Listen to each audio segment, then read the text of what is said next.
Hi hello friends, welcome to Anees cooking paradise. இன்றைக்கி என்ன dish பார்க்க போகிறோன்னா பீட்ரூட் கறி பார்க்க போகிறோங்க.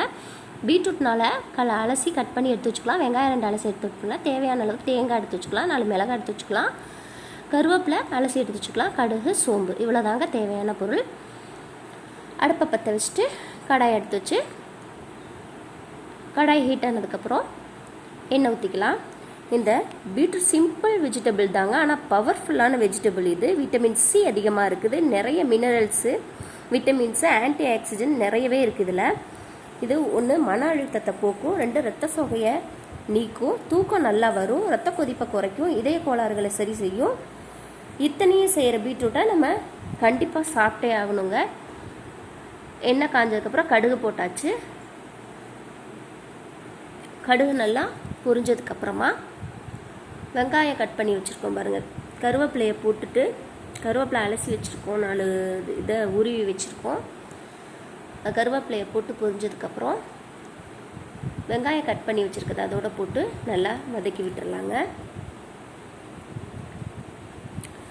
நல்லா வதங்கினதுக்கப்புறமா பீட்ரூட்டை நல்லா 4 பீட்ரூட்டை எடுத்து தோலை சீவி நொட்டியுமே அலசிடுங்க. அதுக்கப்புறம் கட் பண்ணுங்கள், பொடி பொடியாக கட் பண்ணிவிட்டு நல்லா அதோட வெங்காயத்தோடு சேர்த்து நல்லா வதக்கி விட்டுடலாம். இப்போது தேவையான அளவு உப்பு கொஞ்சம் போட்டுக்கலாம். பீட்ரூட்டுக்கு தேவை எவ்வளோன்னு தெரியும் நமக்கு, அவளுக்கு தகுந்தாவில் உப்பு போட்டு அதோடு சேர்த்து நல்லா வதக்கி விட்டுறலாம். நல்லா வதங்கினதுக்கப்புறமா தண்ணி ஊற்றி வேக போட்டுக்கலாம். கொஞ்சமாக தண்ணி ஊற்றி வேகிறதுக்கு ஒரு மூடி போட்டு அதை மூடி வச்சிடலாம்.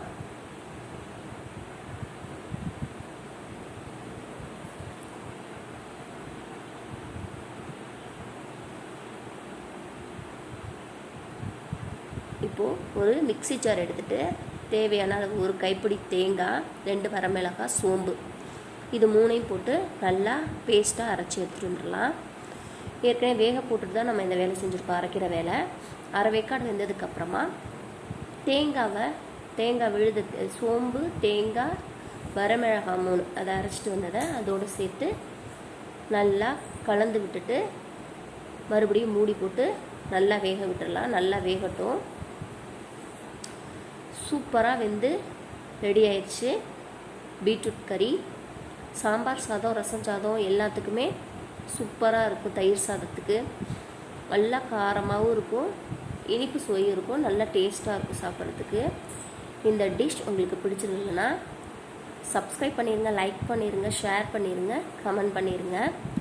இது மாதிரி புதுசாக சேனல் ஆரம்பிச்சிருக்கிறவங்களுக்கெல்லாம் சப்போர்ட் பண்ணுங்கள். இந்த வீடியோவை முழுசாக பார்த்த எல்லாத்துக்கும் ரொம்ப நன்றிங்க.